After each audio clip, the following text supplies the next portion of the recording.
This is How to Free Your Mind, the new cover that they just put out, which I think is gorgeous. I love that, just the way it looks.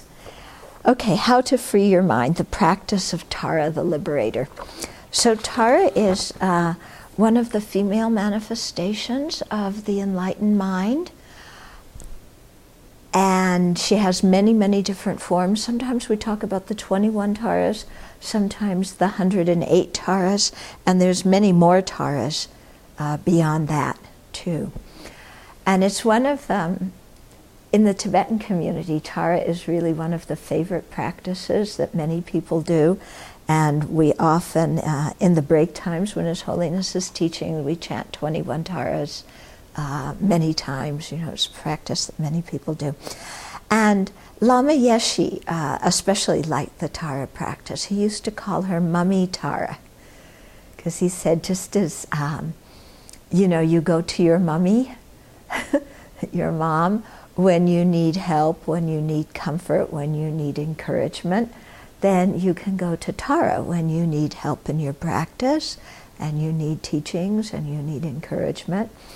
And, you know, because Lama, as the story goes, was in his previous life, was the abbess of a nunnery.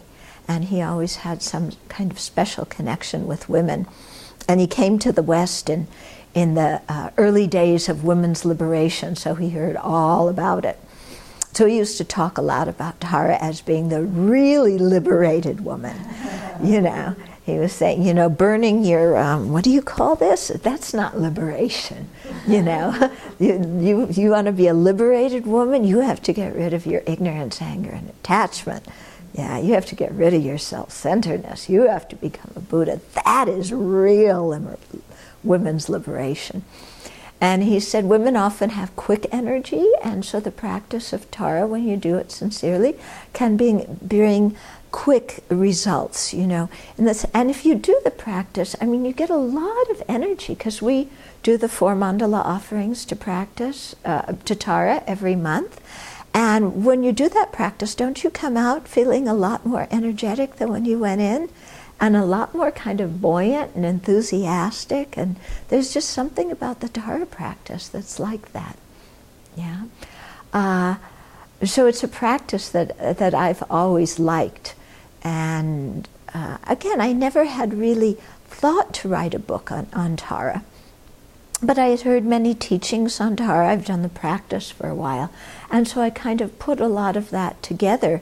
I think often when I led retreats on Tara, we would do a week-long or, you know, a month. We did a winter retreat on Tara here. So putting those things, those different practices together. And also there's one prayer to Tara that I especially like, written by a 19-year-old Lama.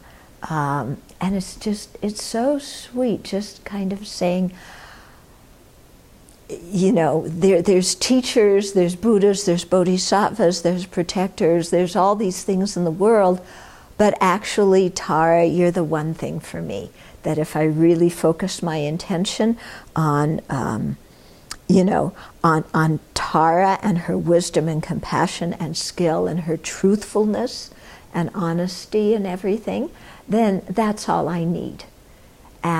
You know, and the way he expressed it, it's so lovely. It's a song of longing for Tara the Infallible by Lama Lobsang Tempe Gyaltsen. You know, well, when I put the different things from Tara together, you know, Geshe Jampa Tekchok had taught about the 21 Taras. Lama had given this teaching on the, you know, the longing prayer for Tara, and had given other teachings on Tara. And then there's also this practice of using Tara to avoid the 8 kinds of dangers. There's 8 external dangers and 8 internal dangers. And I had always been very attracted to that as a practice too, because it really hits on the internal dangers of the inflicted mind, which I have plenty of. So putting the book together was very much a way for me to collect what I had learned from my teachers about Tara and put it in one place.